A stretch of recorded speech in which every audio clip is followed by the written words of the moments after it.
오늘 본문의 이야기는 거라사의 광인이라는 이야기로 사람들이 많이 알려져 있는 이야기입니다. 함께 읽은 본문은 마태복음 8장이지만 마가복음 5장과 누가복음 8장에도 이와 같은 사건을 기록하고 있으며 사실은 더 자세하게 이 사건을 기록을 하고 있습니다. 이 마태복음과 다른 두 복음서들의 다른 내용을 먼저 한번 살펴보면, 마태복음에는 귀신 들린 자가 둘이다 그렇게 이야기를 하지만 다른 복음서에서는 한 사람으로 표현을 하고 있습니다. 아마 주도적으로 예수님과 대화를 나누었던 한 귀신 들린 사람에게 집중을 하는 것 같습니다. 그것이 중요하지 않다는 것을 우리가 언제시 알 수 있는 거죠. 귀신 들린 자가 중요한 얘기가 아니라는 것을 또 확인해 볼 수 있는 그런 부분입니다. 어쨌든 설명이 더 길어질 수 있으니까 넘어가겠습니다. 마태복음 사건이 이제 가다라 지방에서 일어난 사건이다 그렇게 기록을 하고 있는 반면에 다른 복음서들은 거라사 지방이다, 그래서 우리가 거라사 광인이다 그렇게 이야기를 합니다. 표현이 다를 뿐이지 같은 지역입니다. 그리고 마태복음과 누가복음에서는 많은 돼지떼 이렇게 이야기를 하고 있지만 마가복음에서는 그 수를 얘기하기를 2,000마리나 되는 돼지떼였다라고 상세하게 기록을 하고 있습니다. 마지막으로 마태복음은 사람들이 예수께서 떠나달라 강구하는 이야기에서 끝이 나지만 다른 복음서 둘에서는 귀신 들렸던 사람이 예수님과 함께 가기를 요청을 합니다. 저도 예수님을 따라가고 싶습니다. 그랬더니 예수님이 허락을 하지 않으세요.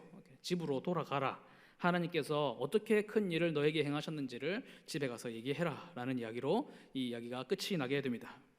본문의 시작 부분을 보면 예수께서 건너편 가다라 지방에 가셨다 그렇게 표현을 하고 있는데요, 다른 복음서들은 각각 바다 건너편이다 그리고 갈릴리 맞은편이다 이렇게 기록합니다. 조합을 해보면 갈릴리 바다 건너편 지방에 가신 것이죠. 이 갈릴리 바다를 건너 가셨는데 마태, 마가, 누가복음 전체가 이 바다에서 있었던 일을 기록을 하고 있습니다. 그것은 우리가 잘 알고 있는 이야기인데요, 제자들과 함께 배를 타고 건너가시는데 폭풍을 만나서 다 죽게 되었습니다. 그런데 예수님이 어떻게 하고 계셨습니까? 자고 계셨어요. 주무시고 계셨습니다. 그때의 제자들이 어떻게 주무실 수가 있습니까? 애원하면서 살려달라고 간구하자 예수님께서는 믿음이 적은 제자들도 꾸짖으시고 바다도 꾸짖으셔서 제자들과 바다 둘 모두 잠잠하게 만드시는 사건을 보여주십니다. 제자들이 굉장히 어리둥절했습니다. 이게 무슨 상황이냐? 이 사람이 누구길래 아니 바다를 꾸짖었는데 바다가 말을 듣고 자연 만물이 그 앞에 복종을 한단 말인가? 제자들도 확신이 없었어요. 예수님이 누구신지 어디까지 가시는 분인지 얼마나 높은 분인지 확신이 없었습니다. 그런데 따라가다 보니 도착한 곳이 또 거라사 지방이었습니다. 예수님께서 귀신 들린 사람을 만나시게 돼요. 제자들은 그 놀라운 표적을 보고서도 어리둥절한데 예수님을 마주한 귀신은 아주 정확한 고백을 하고 있는 것을 볼 수 있습니다. 신앙이 아니니까 신앙 고백은 아니고 그냥 고백이에요. 예수님의 정체를 확실하게 알아봅니다. 새 복음서 내용을 조합해서 이제 이야기를 들어보면 이렇습니다. 지극히 높으신 하나님의 아들 예수여, 당신이 나와 무슨 상관이 있습니까? 때가 이르기 전에 우리를 괴롭게 하려고 여기 오셨습니까? 원하건대 하나님 앞에 맹세하고 나를 괴롭게 하지 마십시오 라고 이야기를 합니다. 귀신의 이야기를 들어보면 아주 억울함이 가득해요. 이 이방인들이 사는 지역에 뭐 한다고 오셔가지고, 유대인들은 부정한 짐승이라고 상종도 하지 않고 먹지도 않고 키우지도 않는 이 돼지를 키우는 지역에 뭐하러 오셔서, 아직 때가 되지도 않았는데 무슨 볼일이 있으셔서 와가지고는 나를 괴롭게 하려고 하십니까? 이렇게 억울함이 가득해요. 그런데 사실 이 귀신이 했던 행동들을 보면 억울할 게 하나도 없습니다. 마가복음에 보면 이 사람이 무덤에 거했다 그렇게 표현하는데, 매우 가난해서 집이 없거나 격리되어 있는 사람들이 지내던 곳이 무덤으로 파놓은 그 굴 같은 곳에서 지냈습니다. 그런데 격리를 시켜놓아도 하도 사납게 굴어서 쇠사슬로 마을 사람들이 그를 묶어둬야 했어요. 그런데 힘은 또 얼마나 센지 쇠사슬도 다 끊어내고 돌아다니고 밤낮 없이 소리를 지르고 다니고 돌멩이를 들고 하나님께서 만들어주신 그 형상대로 지으신 이 몸을 얼마나 상하게 했는지 눈뜨고 지켜볼 수가 없을 정도였습니다. 흉악하고 더러운 귀신이지만 귀신 들린 사람의 입장에서 보면 얼마나 또 애처로운지 모릅니다. 귀신도 예수님이 여기 오신 이유가 바로 귀신이 사로잡고 있는 그 사람을 구원하려 오셨구나라는 사실을 이 귀신도 눈치를 챈 거죠. 귀신들이 자신이 얼마나 사람을 비참하게 하고 그 사람의 가족들 그리고 그 마을에 사는 그 지역의 동네 사람들을 얼마나 괴롭게 했었는지에 대해서는 일절 생각하지 않습니다. 그냥 자기만 생각하고 자기만 억울해요. 왜 그렇겠습니까? 귀신은 자기가 해야 하는 일에 열심히 하고 있었던 것이기 때문입니다. 상황을 바꿔서 다른 분들을 예로 들 수는 없고 제가 저를 따르는 사람들을 다 데려왔어요. 귀신 들린 사람이 갑자기 마을에 나타났습니다. 그러더니 내 앞에 와가지고는 넙죽 엎드리면서 이렇게 얘기를 하는 거예요. 지극히 높으신 하나님의 사자 손왕희 목사님이여, 우리를 괴롭게 하려고 하십니까? 한 번만 봐주십시오. 이렇게 얘기를 하는 거예요. 처음엔 저도 굉장히 당황하겠죠. 이 갑자기 무슨 일인가 그랬는데 주변을 보니까 나를 따라왔던 사람들은 물론이고 동네 사람들이 저를 다 주목하고 있어요. 와, 이게 무슨 일이냐. 그러니까 저도 입가에 미소가 싹 지어지면서 이 귀신이라고 또 이 영성은 또 기가 막히게 알아보네. 그죠? 어떻게 해 이 놈을 요리를 해야지 오늘 최고의 장면을 남길까, 그 생각을 했을 것 같습니다. 저만 그렇습니까? 사람의 본성이 누가 나를 알아주지 않는가? 누가 나를 인정해 주는 사람 없나?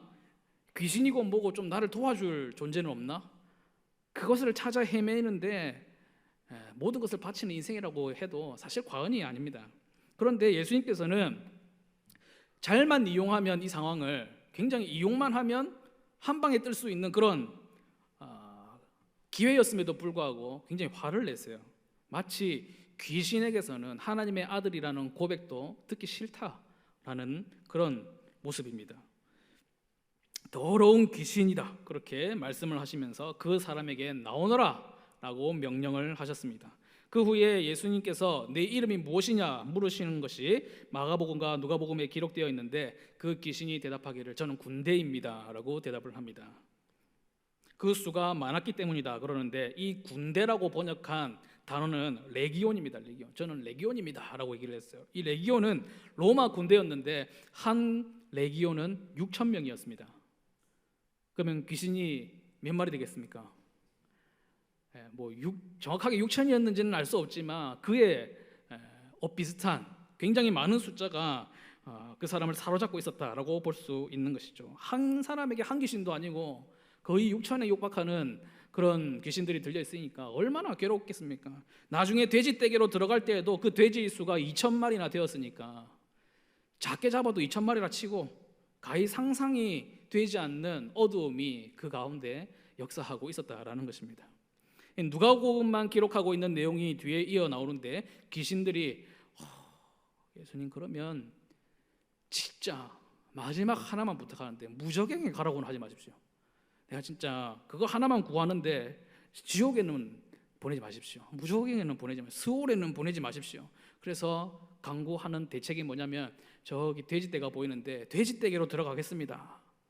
허락해 주십시오. 허락만 해주시면 제가 그냥 돼지에게로 가겠습니다. 했더니 예수님께서 그것을 허락하여 주셨습니다.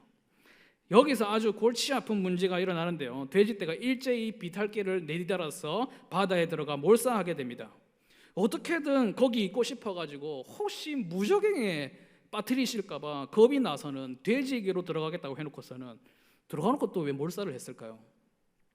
저는 이게 정말 궁금한데 이게 정설이 없습니다. 여러 책을 찾아보고 여러분에게도 여쭈어봤는데 여러 의견은 있지만 확실한 건 없어요. 특히 이지용 전도사님은 제가 여쭤보니까 내가 안 그랬다고. 이해하죠. 그때 안 태어나셨으니까. 여러분 왜 돼지떼가 몰살했다고 생각을 하십니까? 근데 또 다르게 생각해 보면 아니 귀신이 들어간 돼지가 멀쩡하게 고기나 또 먹고 있는 밥이나 먹고 있는 건 그것도 또 이상하잖아요, 그죠? 저는 그냥 결과에 근거해서 짐작을 해봅니다. 짐작. 그들이 하는 일이 파괴하고 죽이고 괴롭히고 예수님을 대적하는 일이니까 귀신이 의도를 했든 의도를 하지 않았든 돼지도 죽이고 사람들도 괴롭히고 예수님도 그 지방에서 쫓겨나도록 만드는 결정적인 사건이 되는 것이죠. 저는 사실 좀 의도가 있었다라고 생각을 하는 편입니다. 당장 예수님 앞을 피해가지고 돼지에게로 도망갔으니까 잘됐다, 이제 한번 개겨나 보자, 한번 대적이나 한번 해보자, 기분 나쁘다, 화풀이라도 좀 해보자, 그랬던 것 같아요. 예수님만 이 동네를 다시 떠나게 되면 사로잡을 사람들이야 뭐 천지에 널렸으니까 마을에 다시 한 사람 잡으면 되잖아요. 두 사람을 잡든지. 산이 울리고 땅이 쿵쿵쿵쿵 울리고 돼지들이 소리를 질러가면서 쿵쿵쿵쿵 뜁니다. 몇백 마리는 이제 자리가 비좁아가지고 뒹굴고 떨어지고 있어요. 바다로 다 뛰어들어가더니 몰살을 당하고, 처음에는 바다에서 호적되던 돼지들이 시간이 지나니까 잠잠해져가지고, 여러분 한번 상상을 해보세요. 바다에 돼지 등짝만 보이는 게 2,000개가 바다에서 둥둥 떠다니고 있습니다. 마을 사람들이 이 장면을 보고 입이 다물어지지 않았습니다. 그래서 이게 무슨 일이냐 싶어서 달려 나와봤더니 더 놀라운 걸 본 거예요. 쇠사슬로 묶어놔도 어떻게 할 수 없었던 사람이 멀쩡하게 옷을 입고 정신이 돌아와서는 예수님 앞에 딱 앉아있는 모습을 본 것입니다. 그것을 보고 이 사람들이 심히 두려워하였다라고 성경이 기록을 하고 있습니다. 돼지가 몰살한 것과 귀신 들렸던 자가 구원을 얻은 것 사이에 무슨 연관성이 있는지 그들은 몰랐어요. 갑자기 돼지들이 막 바다로 뛰어나서 죽으니까 이게 뭔 일인가 싶어서 나왔다가 옆에서 보고 있었던 사람들이 설명을 막 해주니까 이야기를 다 듣고 나서는 무슨 일을 벌리냐면 예수님 보고 좀 가세요. 우리 마을에 더 있을 생각하지 말고 좀 떠나가 주십시오. 나가 주십시오 라고 이야기를 합니다. 사람 하나, 사람의 생명 하나 구하는 것보다 무엇이 더 중요해요? 재산 피해가 없는 것이 더 중요하다. 예수님이 이 마을을 지배하고 있는 이 어두운 세력, 악한 세력을 완전히 물려쳐 주시고 그 비참한 자의 구원이 나의 구원이 될 수 있다라는 그 희망적인 그 소망을 얻는 것보다 훨씬 더 중요한 것이 무엇이냐? 잘 먹고 잘 사는 것이 훨씬 더 중요했습니다.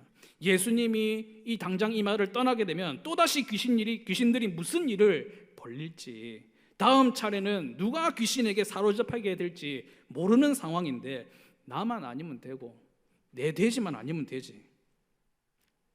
예수님 좀 가주세요. 이쯤 되면은 누가 사람이고 누가 돼지인지 분간이 안 되는 그 정도 아닙니까? 그죠? 예수님이 다시 떠나셨어요. 떠나시기 위해서 배 위에 오르실 때에 따라옵니다. 귀신 들렸던 자가 따라와서 예수님 저도 함께 가고 싶습니다 라고 간구를 합니다. 웬만하면 받아주실 것 같은데, 어지간하면 데리고 가실 것 같은데, 예수님께서 이전에 제자들을 부르실 때는 배도 있고 잡은 고기도 있고 그물도 있고 가족도 있고 집도 있는 사람들을 다 버려두고 따라오라고는 얘기하셔놓고 이제 이 사람은 돌아가면 가족들이 환영을 해줄지, 이전의 일상을 되찾을 수 있을지 아무것도 확신할 수 없고 아무것도 없는 그 사람이 따라가고자 합니다. 마을 사람들이 그 사람을 어떻게 대우할지 알 수가 없어요. 그렇게 예수님을 따라가려고 하는데도 불구하고 거절을 하세요. 그리고 도리어 파송을 하십니다. 마가복음 5장 19절 말씀, 허락하지 아니하시고 그에게 이르시되 집으로 돌아가, 주께서 내게 어떻게 큰 일을 행하사 너를 불쌍히 여기신 것을 내 가족에게 알리라 하셨습니다. 예수님을 배척한 땅, 여전히 어두움과 귀신이 역사하는 그 땅, 이제는 2,000마리 죽은 돼지 귀신이 떠돌아다니진 않을지 두려운 땅, 그 손실을 줄이기 위해 사람들이 바다에 들어가서 돼지 시신과 어울려 가지고는 돼지 시신을 하나씩 건져 올리고 있는 그 땅에 그 사람을 돌아가라고 얘기를 하신단 말이죠. 지금까지 이 본문의 이야기를 좀 생동감 있게 세 개의 복음서를 통해서 좀 살펴보았는데, 이 이야기의 특이한 점, 그러니까 우리가 좀 주목해야 보아야 할 점들이 몇 가지 있습니다. 첫 번째로는 예수님이 누구이신가라는 문제를 굉장히 깊게 다루고 있는 이야기라는 것입니다. 이 땅에 오는 길에서 배를 타고 바다를 건너왔는데 곤란을 당했던, 죽을 뻔했던 제자들의 모습을 보면 이 제자들도 예수님이 하나님의 아들이요, 그리스도요, 메시아라는 것을 인지하지 못하고 있어요. 아직 그저 예수님이 로마 제국을 몰아내고 왕위에 앉으시면 나는 좌의정하고 너는 우의정하고 누가 대신을 할래, 누가 뭘 할래, 거기에 관심이 있던 제자들이었습니다. 그저 예수님은 유능하고 유명한 랍비 중에 한 사람으로 여겼습니다. 그러다가 자연 만물을 복종케 하시는 예수님을 보고서는 이 도대체 내가 어디다가 발을 들인 거야 이거, 두려워하기 시작했습니다. 이어서 도착한 땅에서는 좀 놀란 마음도 추스리고 그렇게 했으면 좋겠는데, 이제는 또 몇천 명의 귀신이 들렸는지 군대 귀신 들린 사람을 마주하게 됩니다. 진짜 눈 뜨고 봐주기 힘든 귀신 들린 자였습니다. 심지어 예수님을 두고 제자들은 그 상황에서 도망쳤다고 생각하시는 분들, 그렇게 책을 쓰시는 분들도 있더라고요. 심지어 예수님께서 그 사람과 대화를 나누십니다. 지금까지 우리가 살펴보았던 이야기들을 제자들도 이제 쭉 보고 경험하게 되는 거죠. 만물을 복종케 하시고 심지어는 귀신도 복종하게 하시는 분, 귀신도 하나님의 아들이라고 고백할 밖에 없는 그런 분, 그들이 예수님께서 그리스도이시구나, 하나님의 아들이시구나 라는 것을 경험하고 깨닫게 되는 거죠. 그 예수님께서는 사실 그 사람을 구원하기 위하여 만나게 될 앞으로의 일들을 다 알고 계시는 분이죠. 그를 구원하기 위해서는 바다에서 폭풍도 만나야 하고, 또 돼지들이 몰살당하여서 예수님께서 그 마을에서 환영받지 못하고 쫓겨나게 되실 것을 다 알고 계셨음에도 불구하고, 그 한 사람의 인생, 그가 이방인이었음에도 불구하고 그 사람을 사랑하시고 불쌍히 여기셔서 한 걸음 한 걸음 내디디시는 구원자이시라는 것을 이 본문이 계속해서 우리에게 막 호소를 하고 있단 말이죠. 이런 분이다 예수님은. 이것은 제자들뿐만 아니라 성경을 읽는 우리에게 예수님은 좋은 선생님, 대단한 분, 한번 만나뵈려면 몇 달 전에 예약하고 10분 진료비가 몇백만 원 하는 무당이나 의사가 아니라 모든 만물을 창조하신 하나님, 귀신도 두려워 떠는 하나님이요 너희를 사랑하시는 분, 2000이든 6000이든 아무리 많은 어두운 세력이 너희를 괴롭게 하고 못살게 굴고 할지라도, 그런 불쌍한 삶을 살고 있는 너라고 할지라도 구원하여 주실 수 있는 너희의 구원자, 너의 주 예수 그리스도라는 것을 우리에게 호소하고 있다라는 것입니다. 둘째로, 전도받은 자를 전도자로 세우시는 예수님을 보여줍니다. 변화산에서 모세와 엘리야와 더불어 이야기하시는 예수님을 목격한 제자들이 세상을 등지고 싶어 했어요.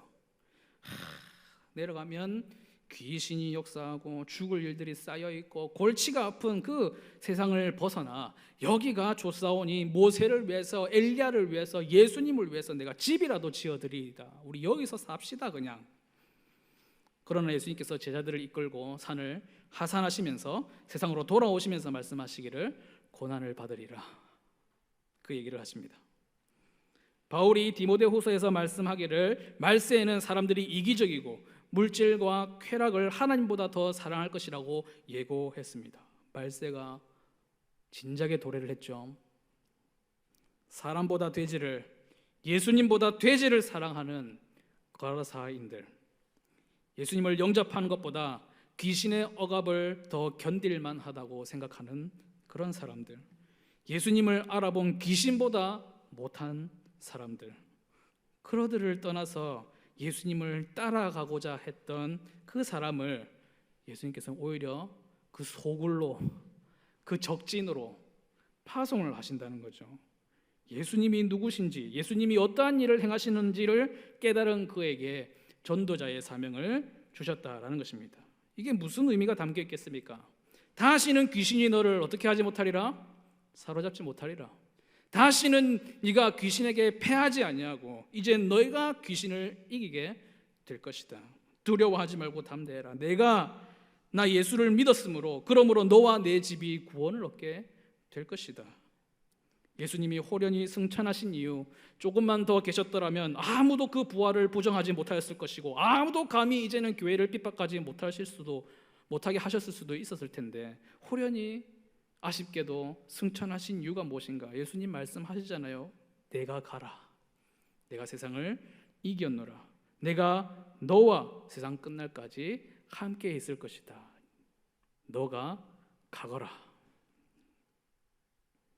마지막 셋째로, 때를 기다리는 것을 보여줍니다. 오늘 말씀의 제목을 이것 때문에 정했습니다. 예수님께서는 그동안 나음을 입은 자들에게 엄히 주의하여 말씀하시기를, 어디 가서 이런 얘기하지 마라. 어디 가서 이런 일 당한 거, 이런 일 본 거, 이런 일 경험한 거 얘기하지 말라고 주의를 시키셨어요. 그러나 예수님께서 하나님의 아들인 것을 분명히 알게 된 이 사람에게는 말씀하시기를 가서 하나님의 큰 일을 전하라고 말씀을 하십니다. 그가 이방인이었고 그의 전도 대상자들도 이방인들이었기 때문이었던 것이죠. 또 하나 때를 기다리는 존재가 있었습니다. 바로 군대 귀신이 때를 기다리고 있었습니다. 29절 말씀에 보면 이에 그들이 소리질러 이르되 하나님의 아들이여 우리가 당신과 무슨 상관이 있나이까? 때가 이르기 전에 우리를 괴롭게 하려고 여기 오셨나이까 하더니 때가 이르지 않았는데 왜 와가지고 사건을 문제를 삼으려고 문제를 일으키려고 하십니까? 억울하다는 거죠. 근데 귀신들이 말하는 그때가 언제일까요? 그들이 무적행으로 떨어질 수밖에 없는 그때. 아직은 때가 아닌지 무적행으로 보내지 마시고 우리를 돼지떼로 들어가는 것을 허락해 주십시오라고 얘기를 했잖아요. 그죠? 무적행으로 갈 수밖에 없는 그때. 그때가 언제냐? 예수님께서 심판의 왕으로 다시 오실 그때를 이야기하는 것입니다. 귀신들도 때를 기다리고 있습니다. 물론 우리가 기다리는 것과는 굉장히 다르죠. 그들은 피하고 싶은 날입니다. 그러나 영적인 존재인 귀신이 알았던 사실, 예수님이 하나님의 아들이신 것과 또 무엇을 알았습니까? 다시 오실 것을 그가 알고 있었습니다. 어떤 분들은 예수님께서 이 군대 귀신을 바로 그냥 무적행에 그냥 갖다 넣어버리지 않으신 것을 좀 아쉽게 생각하실 수도 있을 것입니다. 그러나 예수님은 거쳐야 하는 과정을 거치도록 하셨을 뿐, 아무리 좋아 보이는 일이라고 해도, 아무리 속 시원해지는 일이라고 해도 때와 순서를 기다리셨습니다. 귀신도 그 때를 기다립니다. 우리도 그 때를 기다리고 있습니다. 주님 다시 오실 날이 반드시 올 것입니다. 그날에는 군대는 물론이고 공중 권세 잡은 사탄도 무적행에 떨어지게 될 것입니다. 그날에 우리는 하나님 나라에 들어가게 될 것입니다. 하나님의 나라와 무적행으로 나누어지는 그 갈림길에서 우리는 어디를 향하겠습니까? 하나님 나라를 향하는 길을 예수님을 따라 걸어갈 것입니다. 말씀을 정리하겠습니다. 오늘 말씀은 이런 것들을 얘기합니다. 예수님은 누구이신가? 성자 하나님, 구원자 그리스도이십니다. 그러면 우리는 누구인가? 예수님의 승리와 권세를 미리 맛본 전도자이다. 어느 때까지냐? 예수님과 전도자가 다시 만나는 그날, 우리가 기다리는 그날까지입니다. 그때를 기다리면서 저와 여러분, 하나님께서 나에게 행하신 큰 일을 증거하는 예수님의 제자들이 되시기를 바랍니다. 귀신이 다시는 우리를 이기지 못하고 사로잡지 못하고 우리의 전도하는 일을 방해하지 못할 것입니다. 내가 세상을 이기었노라. 나는 떠날 수밖에 없으나 내가 가거라. 우리에게 말씀하십니다. 이 일을 충성되이 잘 행하여서 우리 전도자들이 우리를 보내신 그분 다시 만나게 되는 그날에 칭찬받을 수 있기를 주님의 이름으로 축복합니다.